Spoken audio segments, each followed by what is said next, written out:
very strict at the start, and can we say, can we stop having chats and start sitting down at the table, because we are going to get underway with tonight's performances and awards, which is very, very important. So I need you to help me. If you can see someone standing up and talking, be quite strict and ask them to sit down. It's going really well, isn't it? This is party discipline for you right here, right now. Shh. Ladies and gentlemen, can I ask you to take your seats, please, so we can crack on with tonight's brilliant evening and many awards. I do need everybody to take their seats, because it doesn't really work if everyone is standing up and talking at the same time. Excellent. Now there's a table over there who's been quite naughty. Who's that? Spencer Livermore. Lord Livermore, I see you. Sit down, stop talking. I know, we're having to be very strict. Lovely. All right, we're going to start that again. Welcome, ladies and gentlemen.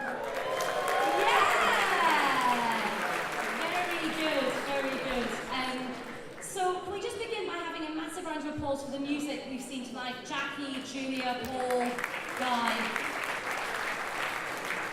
It's not easy doing these type of gigs, and I think they did an absolutely cracking job. Very, very talented. So I'm going to be your host for tonight. My name is Ayesha Hazarika. For those of you who don't know me, I am from Glasgow. I know what some of you are thinking. Brown skin, white teeth, normally it's the other way. Browns are people from Glasgow. Yeah, I find that joke works best in Edinburgh. So I am from a Muslim background. Any Muslims in tonight? Yeah, they're the people that are not drunk yet. So growing up in Scotland as a Muslim was quite tough, and I'm sure many people here, racism is on the rise again with Brexit, as we all know, but we know racism has gone on for a long time in this country. When my dad was first in this country in Scotland in the early 1970s, my dad's a doctor, obviously. One of his patients said to him, "What are you?" And he said, "I'm a Muslim." And they were like, "Aye, but what kind? A Rangers Muslim or a Celtic Muslim?" 40 years on, it's still really hard. My brother's now a surgeon, obviously. And someone shouts to him the other day, "Oi, Bin Laden." He's like, "No, I've been shopping, F off." And it is tough, really tough being a Muslim travelling at the moment. The Trump ban, the travel ban is absolutely awful. I was going to do some gigs in the States. I was walking through passport control, and they took my passport, and they looked at me, and they looked at my passport, and they looked at me, and I said, "Oh my God, what is your problem? Is this because I'm a Muslim?" And the guy's like, "No, ma'am, you've really let yourself go." I know, we didn't need to laugh quite as hard at that kind of thing.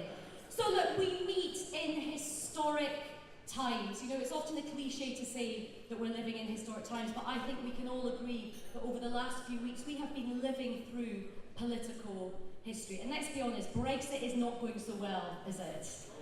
It's not going so well. Theresa May delayed that vote. What an act of absolute cowardice. It's a bit like knowing that you're going to get dumped by your boyfriend, and then you just try not to see him. You're like, "I'm really busy on Saturday, I can't see you on Saturday. I can't see you the next Saturday either, or the next..." I think she thinks it's so bad, she's actually going to delay the start of 2019. She also has this fantasy that she can get a better deal after Christmas. It's like, Theresa, it's not John Lewis. It's not the sales. It's not like she's going to be, "You know what, Philip, I think I could get a massive reduction on the backstop if I just wait till January." That is not going to happen. And of course we know Ireland is a huge problem. What a tragedy that our politicians were so ill-prepared. They didn't understand the problems in Ireland. We have such ignorance of our...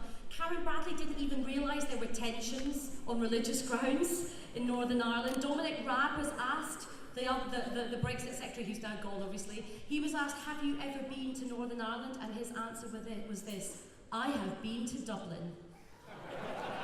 You literally couldn't make it up. And then of course you have the DUP. The DUP, they're like the good fellows of British politics, aren't they? They're basically, look, to be fair to them though, their position on Brexit hasn't really evolved, but they're not really into evolution, are they? And they're so hardcore, the DUP. So, in politics you have red lines in politics. The DUP have blood red lines, the bloodiest lines possible. And somebody, there's this phrase in politics, politics, you know, who blinks first. Arlene Foster briefed out. It's a question of who blinks first. And we've cut off our eyelids! How do you deal with that when you're Theresa May and the naughtiest thing you've ever done is run through a field of weeds? It's not looking good. My mum actually thought it was Arlene Phillips, who was in... I know, I was like, Mum, if only it was Arlene Phillips. If only, could you imagine? Do the Paso Doble now.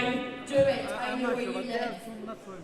So, we are also on the stage where today our Health Secretary has come out and announced that not only are we going to be stockpiling drugs, we are going to be stockpiling fridges to put the drugs in.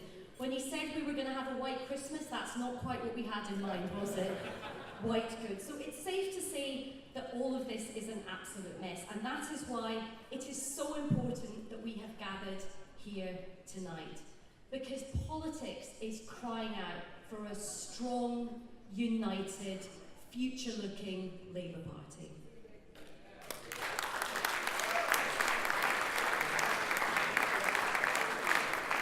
And we all know that a successful Labour Party that wants to transform the lives of millions of people up and down the country, the Labour Party has to have a strong relationship with business. And that is why I am so delighted to be hosting this event tonight, because I think the work that SME4LABOUR done is so important. In the last 2 years, it has gone from strength to strength. And tonight I am delighted that we have over 70 Labour MPs and peers in attendance, alongside Assembly members, councillors, trade union members, and many, many other important figures from all the socialist societies and all the other important movements from across the Labour Party. I just want to say one point here quickly, that you know there's a lot of talk of division in the Labour Party, but you know what, tonight I think we have every single faction of the Labour Party represented, and I think that is fantastic. This is a season of peace and goodwill to all men and women. So, you know, this is like the United Nations of the left. I love it, I love it. And we know that the Labour Party is at its best when it connects with the lives and aspirations of ordinary people. And not only are small and medium-sized enterprises crucial to Britain's economy, they make up the livelihoods of millions of people. SME4LABOUR wants to ensure that these people see Labour as their home and, most importantly, their party of government. And we build a movement for the many, not the few.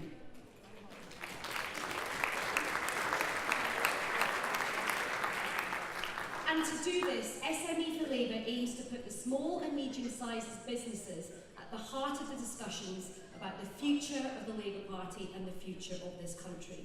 And nothing is more pressing right now than sorting out the disaster that is Brexit. Businesses of all sizes in this room want clarity, certainty, and a clear path out of this political mess. We all know that Parliament is gridlocked, and this country is facing the very, very dangerous prospect of a no-deal Brexit, which would be a disaster. So, if we cannot get a general election that we know we want and we know we could win, we've got to find a way to break this deadlock. And I hope at some point we will agree to put this back to the British people and give them the final say.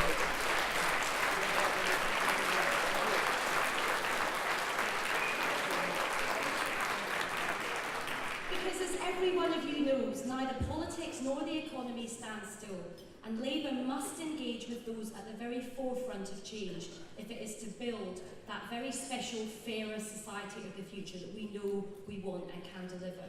By providing a platform where the self-employed, entrepreneurs and members of the party can come together, we can provide a space for the vital exchange of ideas and policies. But we also wanted to take a step back and debate those very important bigger picture issues of the day that affect small businesses, from climate change, the gig economy, artificial intelligence and technology. And we hope to do even more in 2019.